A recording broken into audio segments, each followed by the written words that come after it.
Hello, dumplings. Welcome back to the Dandy Time Cafe. We have a special treat in store for you this evening. Absolutely. Today is the first installment of a series of 3 random r/stories. You'll be able to find the link to the r/stories subreddit and each of the stories that we will be reading down in the description below.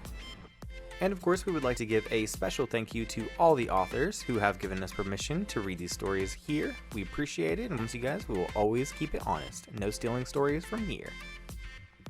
And of course, if you enjoyed the video, please do give us a like, subscribe, and click on that bell to get notifications whenever we post a new video. Hope you enjoy. Fresh off the gate, we have the first one made by user Hamjackal, titled Doppelganger Deals. Jonathan Schmidt was a brilliant composer.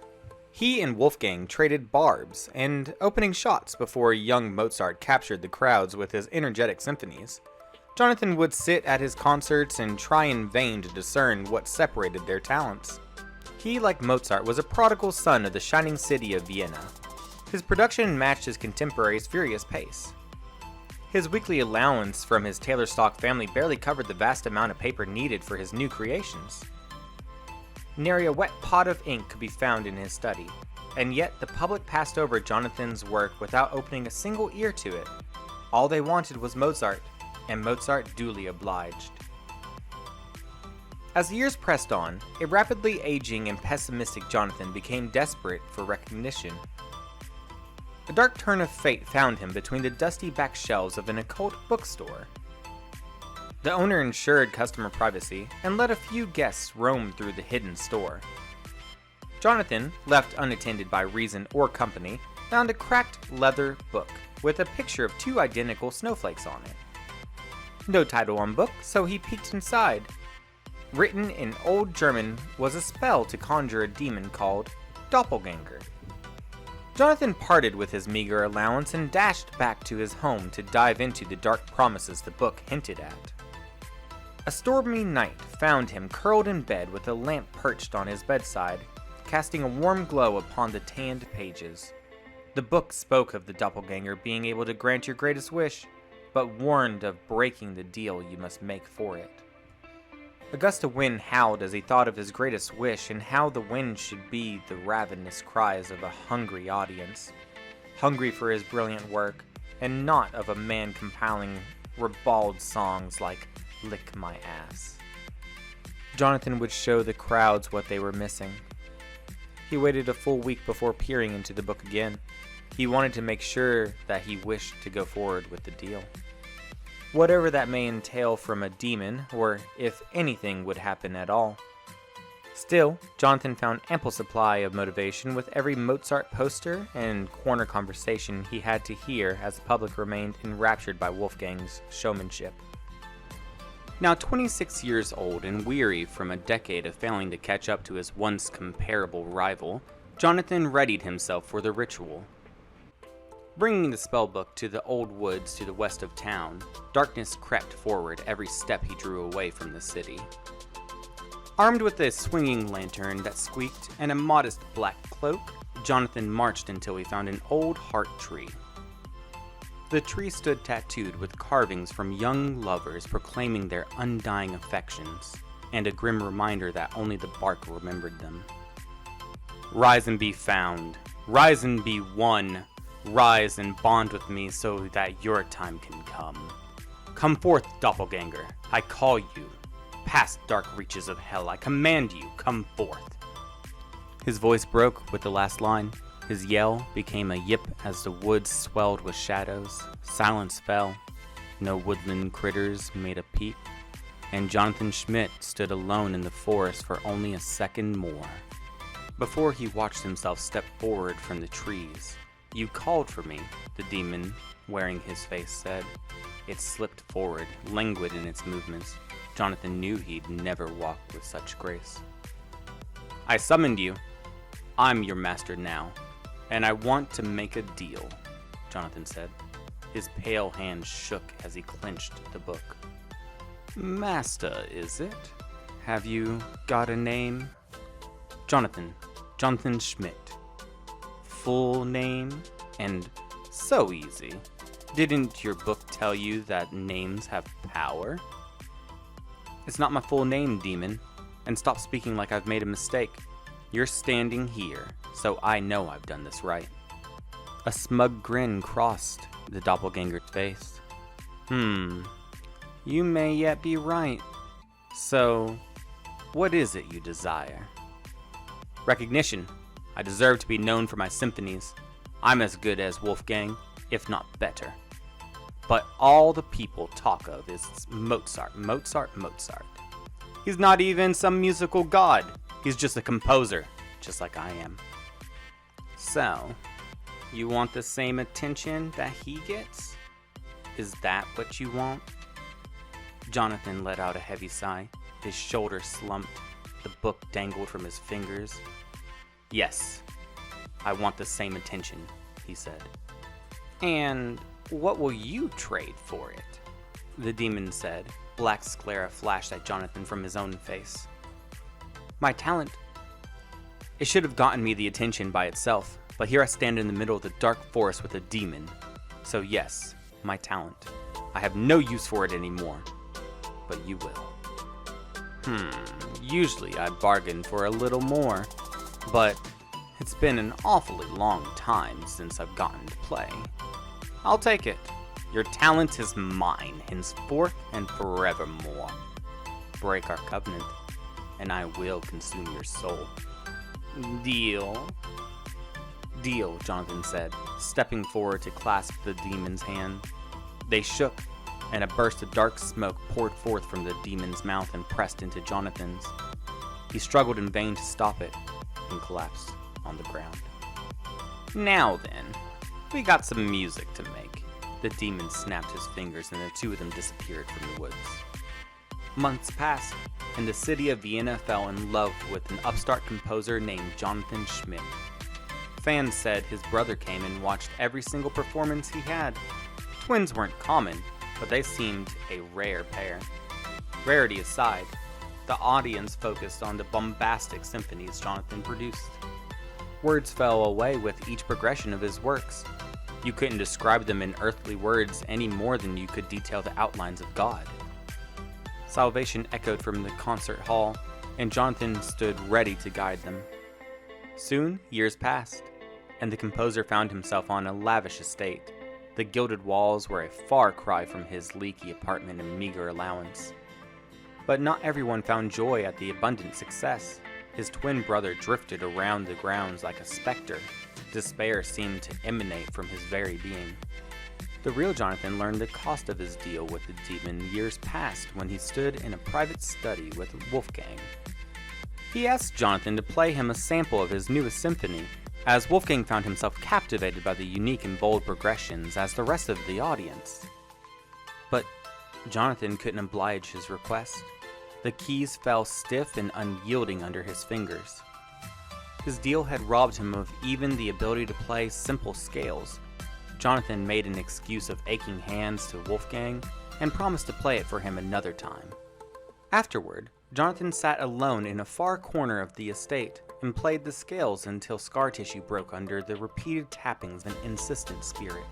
More years followed, and so did his secret sessions where he rejoiced in his ability to make music once again.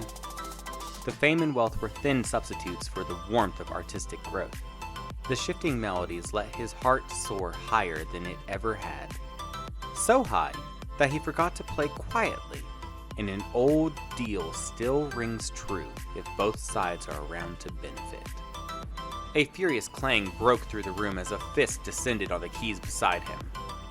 You dare deceive me? The demon howled as a fire lit in his eyes. Wait! I was only playing for myself! Jonathan said, scrambling away from the piano. Our deal was for all of your talent. Now who's been a tricky human? You've gone and regained it, haven't you? After all I've done for you. The demon waved at the glamorous room. You're trying to get rid of me. No, I just wanted to play again, that's all. That's all I wanted. No. You wanted all of this. The fame, the wealth, the women. You wanted all that too. Don't lie to me. Jonathan started crying as he pawed at the demon who had stepped in front of him. Didn't mean to. Doesn't matter. A deal broken is a deal broken. I will collect what I'm due. You can't kill me. I did nothing wrong. Kill you? I'm going to erase you. John Jacob Jingleheimer Schmidt. He hissed. I've discovered your true name, and I will ensure I'm the only one who ever remembers you. Jonathan opened his mouth to cry once more, and the demon spat a spark into his mouth. The old black smoke he poured in years ago had become a dark viscous oil and caught flame.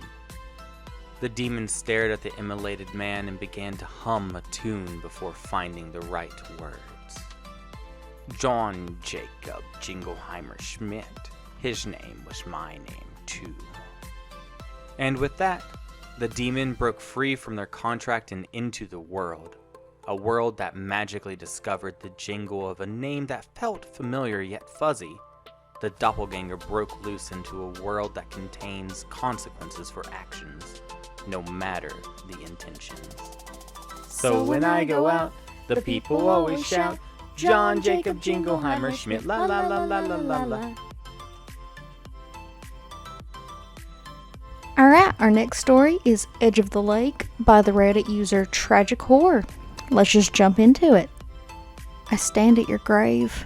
It was only yesterday since the last time I heard your voice.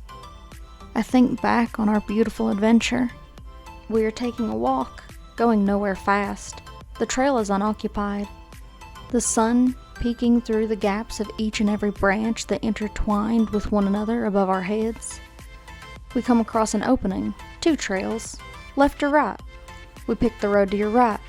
You grab my hand, pulling me to move faster. Catch up, you walk too slow, you exclaim. You are a child at heart. That's what made me fall in love with you in the first place. You walk so fast, I can't keep up. I felt you slipping from my grasp. Your hand slowly releases mine. I should have known you were in danger.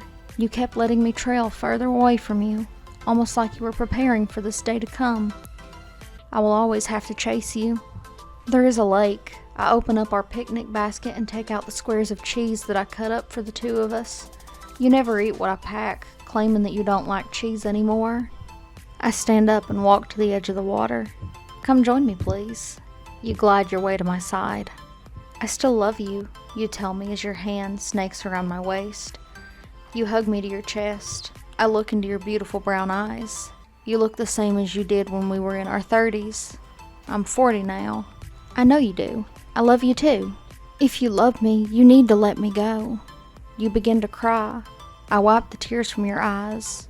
Your mascara runs. You know I can't do that. I scold you. You cry harder, tugging on my shirt. It's time to let me go now. Please just let me go. Your face contorts into a painful grimace. I need to move on now. You drag your nails down my arms, leaving a trail of bloody marks. Let me go! You are screaming like a banshee. You pull your hair, ripping chunks out of your head. Go away, I tell you. You fade away, crying at me to just let you go. Today is just another day like yesterday. We have done this every day for the past 26 years now. It's just a shame you have been dead for 7 of them. I stood by the edge of the water like I stand by your grave, alone.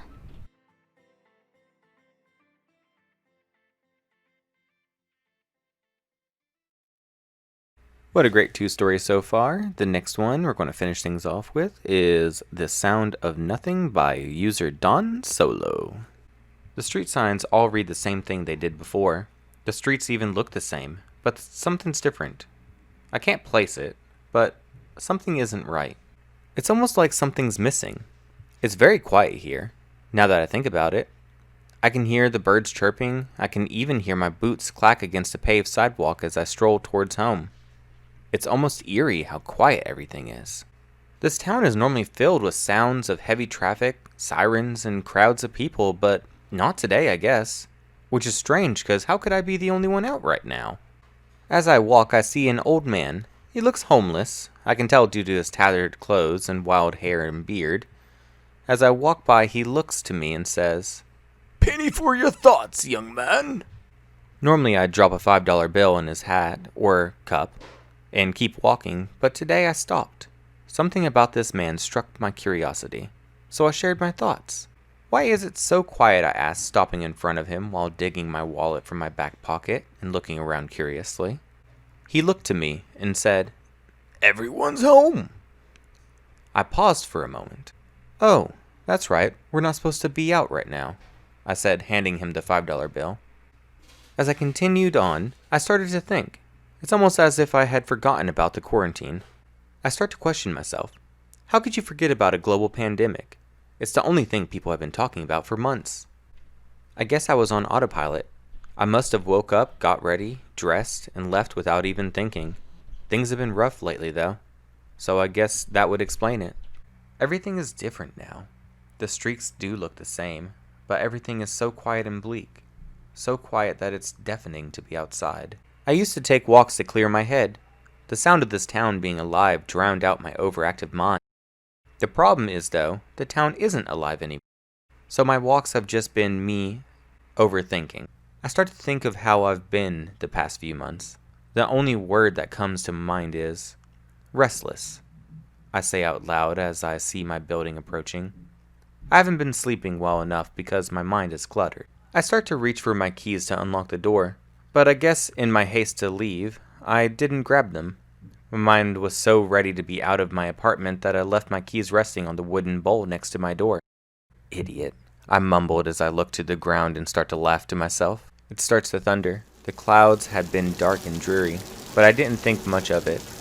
I turn around and put my back against the wall in front of my building and wait as it starts to rain. What am I waiting for, though? I could call my building manager and he'd let me in, but I guess I needed to be here for a little longer. The sound of nothing. I haven't heard this sound in so long, not since I'd left the country and moved to the city. It was nice. The sound of rain hitting the parked cars and pavement. The birds weren't chirping anymore. My boots didn't clack on the sidewalk. They just splashed in the puddles. I leaned my head back against the building and sighed. I needed this.